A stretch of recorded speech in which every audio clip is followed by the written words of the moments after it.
গত 13 বছর ধরে আপনি দেখেছেন তৃণমূল কংগ্রেসের শাসনে আমরা দেখেছি এমন কোন দুর্নীতি নেই যে দুর্নীতির সঙ্গে তৃণমূল কংগ্রেসের কোনো সম্পর্ক নেই। কি চুরি নেই তার সঙ্গে? চাকরি চুরি থেকে শুরু করে, গরু পাচার থেকে শুরু করে, বালি পাচার, কয়লা পাচার থেকে শুরু করে আপনার গোটা নওদা এলাকার প্রত্যেকটা পঞ্চায়েতে 100 দিনের কাজের টাকা চুরি থেকে শুরু করে আবাস যোজনার কাটমানি, গোটা পশ্চিমবঙ্গ আজকে চুরির সাম্রাজ্যের মধ্য দিয়ে তৃণমূল কংগ্রেসের ভিত্তি। এই চোরেদের ভোট চাইবার কোনো নৈতিক অধিকার নেই। উল্টো দিকে মাঝে মাঝে ওরা সংখ্যালঘুদের মাসিয়া হওয়ার চেষ্টা করে। ওরা আপনাকে বলতে আসবে, দিল্লির বিজেপির ভয় দেখে আপনাকে বলতে আসবে যে মুসলমান সমাজ এক হও। আপনাকে প্রশ্ন করতে হবে, 10 বছর আগে, 13 বছর আগে যখন এরা পশ্চিমবঙ্গে ক্ষমতায় আসার প্রাক্কালে দাঁড়িয়ে যখন এই তৃণমূল কংগ্রেস ঘোষণা করেছিল যদি একবার ওরা ক্ষমতায় আসে তাহলে পশ্চিমবঙ্গে নাকি 10,000 মাদ্রাসা করবে। আজকে এই 13 বছর ধরে 10,000 অনেক বড় সংখ্যা। মমতা বন্দ্যোপাধ্যায় শাসনে মাত্র 17টা মাদ্রাসা হয়েছে। আর উল্টো দিকে বামফ্রন্টের জমানায় তৈরি হওয়া মাদ্রাসা সার্ভিস কমিশন, সেই কমিশনটাকে তুলিয়ে দিয়েছে চাকরির পরীক্ষায়। আজকে লুট লুট আর লুট ছাড়া অন্য কিছু হয়নি।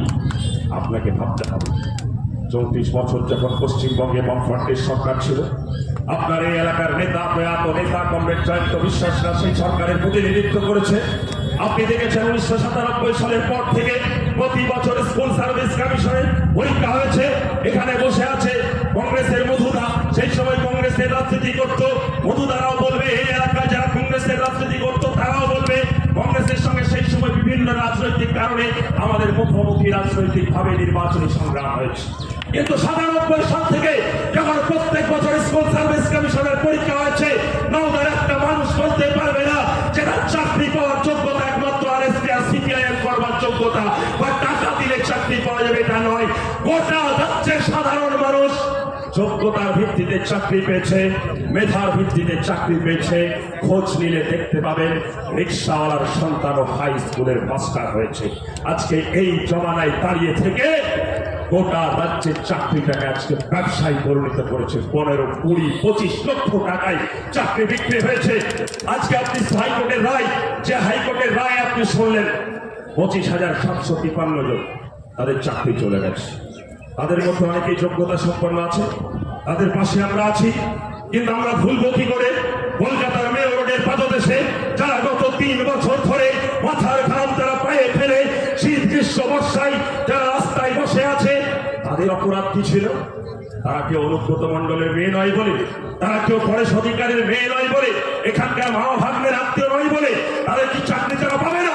তারা চাকরি পাবে না। তারা 20 লক্ষ 25 লক্ষ টাকায় চাকরি বিক্রি করতে পারেনি। তার জন্য আপনাকে ভাবতে হবে, গোটা পশ্চিমবঙ্গের যুব সমাজ আজকে তৃণমূল কংগ্রেসের শাসনে প্রতিদিন পিছিয়ে দিয়েছে।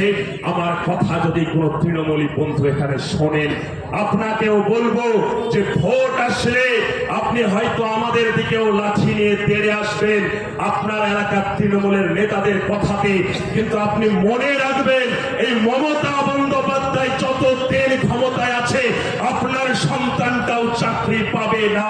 চাকরিটাকে ফিরিয়ে আনতে গেলে, যুবকের চাকরি ফিরে আনতে গেলে পশ্চিমবঙ্গে বামপন্থীদেরকে, বাম কংগ্রেস ঐক্যবদ্ধ শক্তিকে আপনাকে শক্তিশালী করতে হবে।